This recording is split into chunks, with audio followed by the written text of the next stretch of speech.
Hello, Star Wars fans. Mando Mitchy back.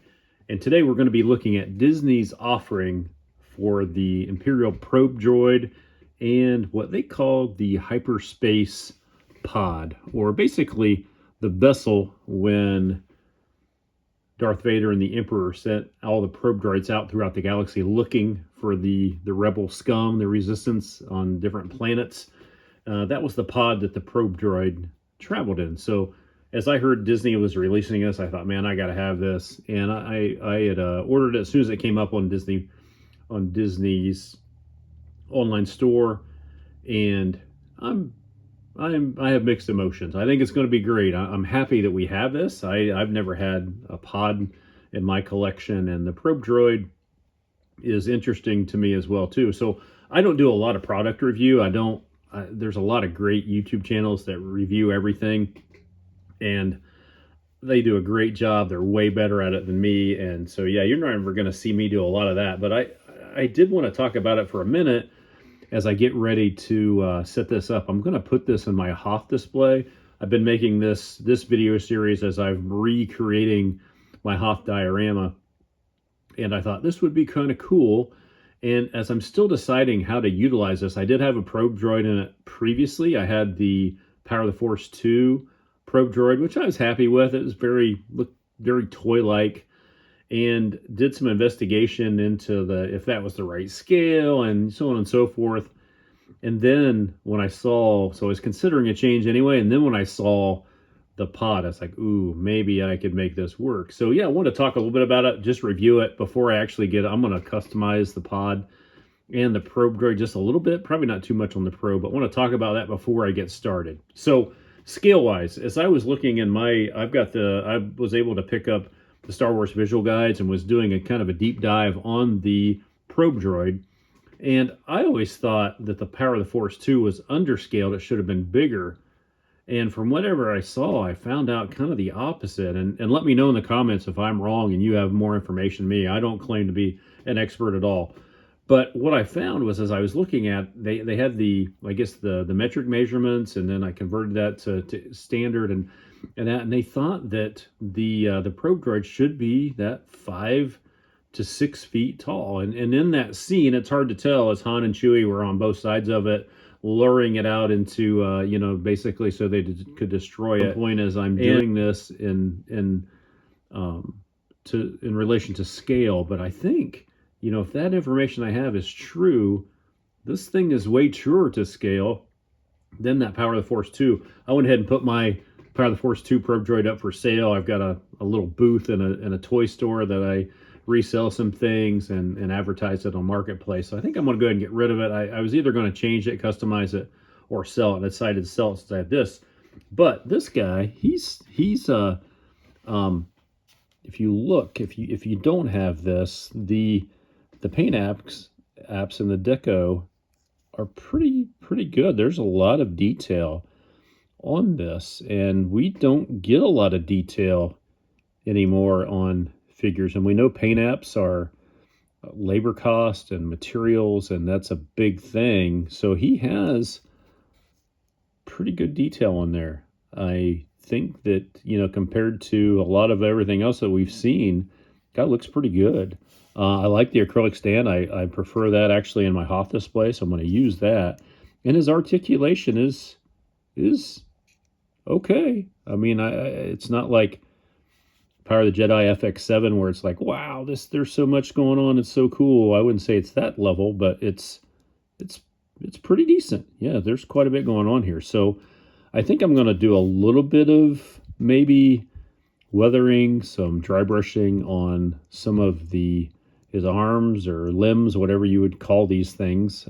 Pretty good as far as the rest of it. I might do a little bit, but pretty happy with that. So that's different than Disney put out the new First Order probe droid, which looks, I think that's a really cool thing, different than what we saw originally in Return of the Jedi. So like that enough that I'm going to put it in display. I might change my mind. It seems like I change my mind on everything ultimately once I do something, but I think I'm going to use that for now. On the Hyperspace pod, so they termed it. So this would have been the vehicle that it was sent out on.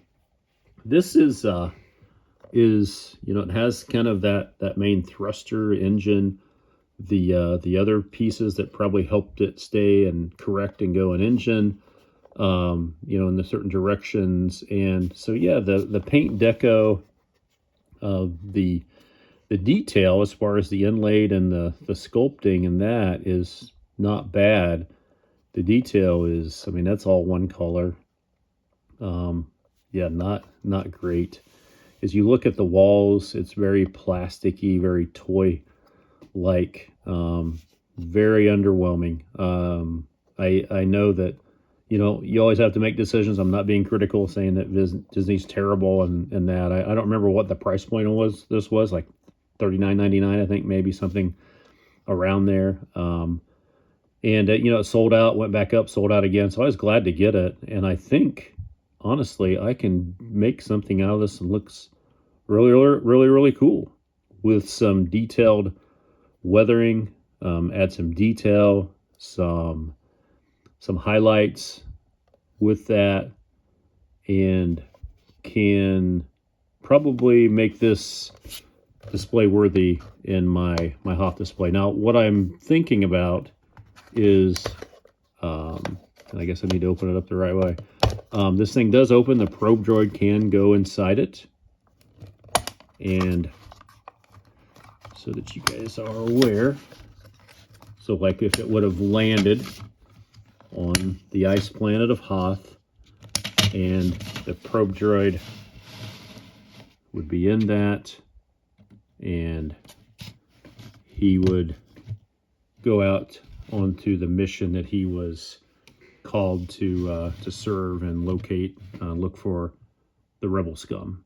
So kind of a neat thing. Opened up, is what it is. I'm not fascinated by all that, really. And on my Hoth display, I've got around 7 feet long, 2 feet deep, pretty good height to do displays. And I'm really not willing to give up the real estate to have this pod just kind of open there. What I think I'm going to do is go back with Han and Chewie, both snowdrifts, as they're kind of like playing, the probe droid to get his attention so that they can blast away. So I think I'm going to have the probe droid there in that scene. And I think what I'm going to do then is to have the hyperspace pod suspended from the ceiling in my work office, and have this up there kind of like it's making its landing. So that leaves the pod closed. I don't have to give up all that real estate on the display, the diorama, floor plan. And really, if I can get the deco and the distress, the weathering and all that right on the pod, it really will draw out the best aspects of that hyperspace pod and be cool. Kind of, I've got my big AT-AT in the scene. I've got my snow speeder dangling, as it's flying in for battle. I think this would just be another cool element, another element of coolness, as I like to put it, in that display. So yeah, so I'm going to go into this and start doing the adjustments and the deco on this, and bring you guys along a little bit. So what I think I'm going to do, I'm going to go with, there's a couple different methods, and I'll talk about it more when I show it a little bit, but a weathering and a wash would do a lot for this. But what I found that I don't really like as much is a regular acrylic wash. Basically, the colors that you like, watered down, that you paint it all on and wipe it off. It's really gritty, grimy. It looks good on like engines and things like that. But if you go with like something imperial like this, that would be worn and weathered from space travel and that, but might not look like it was in a salvage yard on Jakku or Tatooine, and just wouldn't be all that grimy and terrible. I don't know that fits. So what I found is that I've got this oil paste, or this black oil paint. And what I do is I mix that with paint thinner, and I go in with a small detail brush, and I'm going to kind of go in these spots where there'd be a panel or a seam or whatever that would be. And it really does a really cool job. And so we'll go in with that. We'll inlay that definition, that character, that depth, realness, makes it look pretty cool. And at that point after that, I'll go do with some dry brushing, just some small amount of paint actually that will, I really like. I've started using this dry brush material. It's called Rub and Buff. It's for like clocks and weathering of antiques and that, and it's really, really cool.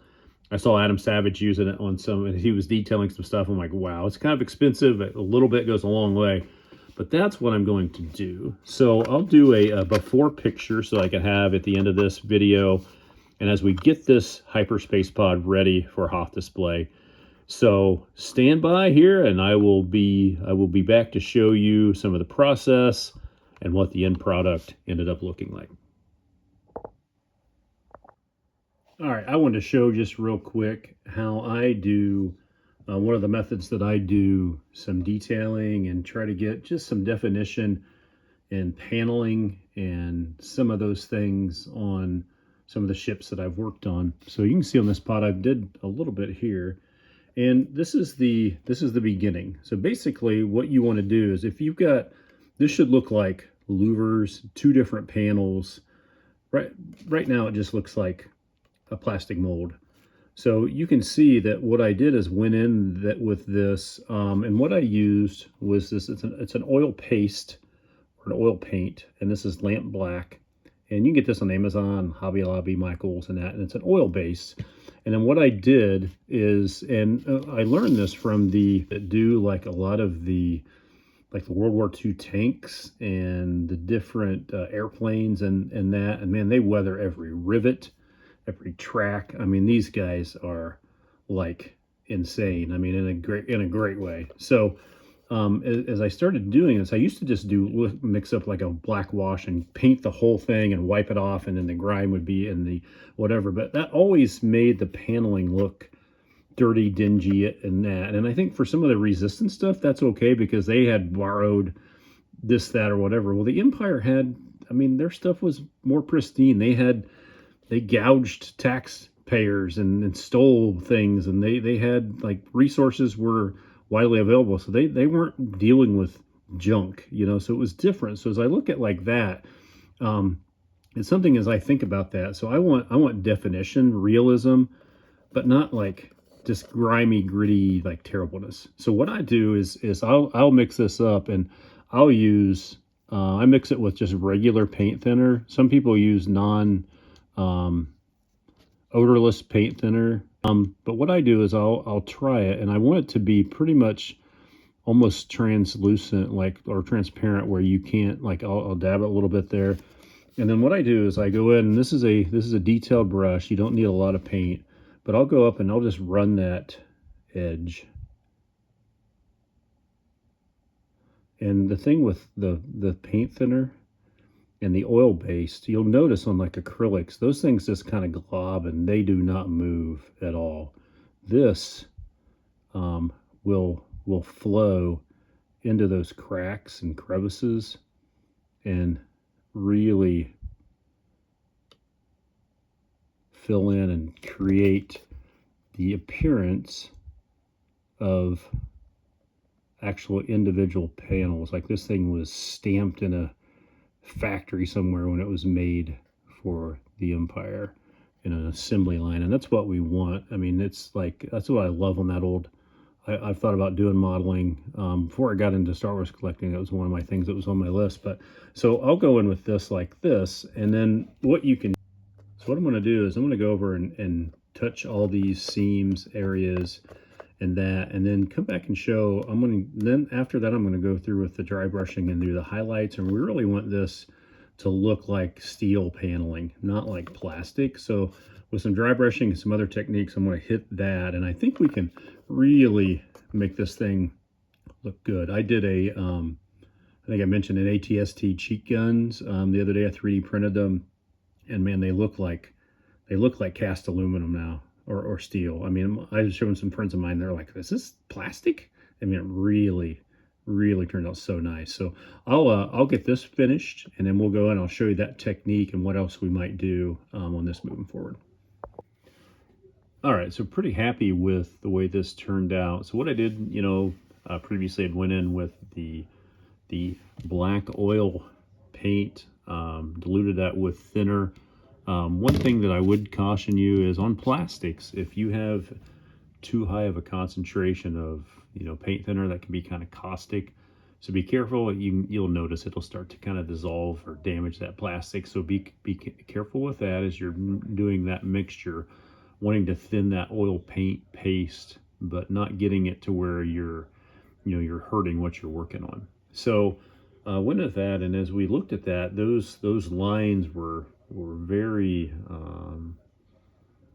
messy looking, just kind of didn't look great. And that's the part of the process. Just know that you're not done yet. What you're going to do is soften that. So what I do after I've inlaid that dark color to bring definition, or basically separation of panels and whatnot, then what I'm going to do is go in and dry brush over that.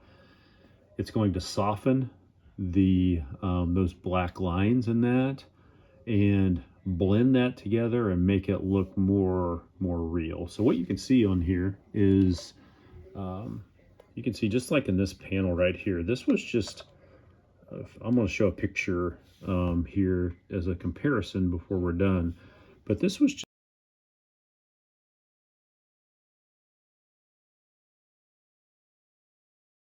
took and went in with some of the rub and buff, and wanted to create kind of some of that raw, like polished metal look. But I also went in with the Spanish copper, like a bronze look. And I inlaid some of that. It's hard to see on camera, honestly, but I inlaid some of that in here. And then I went in with the ebony as well. And this is the black, more of a wax metallic finish on that. So I went in and inlaid in that too. So just on these thruster engines, it uses it to steer, and this too. So that went from being kind of just all that one piece to really having a variation of look. So yep, I think this is, I'm pretty happy with it compared to what it did look like. I think it's ready for display in my Hoth diorama. And then on the probe droid, I did just a little bit. This really, from Disney, this really had a lot of paint apps. Looked pretty nice. But I went in and dry brushed a little bit and just added some more weathering, kind of some shiny metal spots, just to make it look a little more definitive. So yeah, just added a few touches to that, but I think looks pretty nice. Product wise, before I go and show this in the display, remember this is the lamp black oil paste. And what I used as well, I love this stuff. I saw Adam Savage use it on his Razor Crest when he was detailing that, and this is wonderful. It takes just a little bit, but rub and buff, I've got a number of different types of this that I use, but on this project I used the silver leaf for the shiny metal, and there's also a pewter and some other things, a Spanish copper for some of that, and then to kind of bring in some of that distressed, dirty look, just the ebony. So fine tip brush to bring the kind of the black paint in on all the creases and panels. And then this is a brush, I don't know the name of it. I'm not real skilled in knowing a lot of this just yet, but basically it looks to me like a makeup brush, like that my wife would use. So that's what I do on the dry brushing. And so what I'll do when I apply this is I'll put a little bit of paint on the end. I'll take most of that off on a paper towel because it doesn't make much, and then I'll go through and just a little bit at a time hit those high spots. And it's just trial and error. The rub and buff, the more you kind of shine it with a towel, kind of the shinier it gets, and it spreads a little bit and softens, but yet grows in as far as its coverage. Or if you just want a line like on a thruster or something, you're just going to hit that really quickly and be done.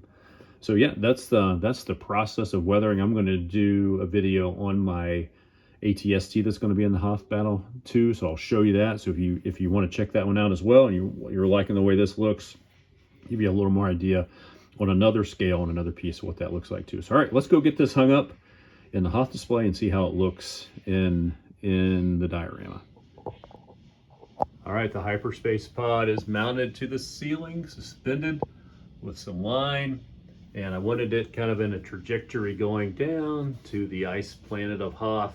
In the battle scene, do have the probe droid. He turned out very nice. So he'll be there with Han and Chewbacca. And I will continue to post videos to show the Hoth Diorama as it takes shape. But I'm glad Disney released that. It really turned out nice. And I know it's not up on Shop Disney anymore. I don't know if they're going to re-release it again, but I would say if you can add that to your collection, I'm glad I've got one. Maybe see if you can get one for yours. All right, this is Mando Mitchy. Thanks for watching. Like and subscribe, and I will be posting as Hoth continues to take shape. God bless. Mando Mitchy. Sign off.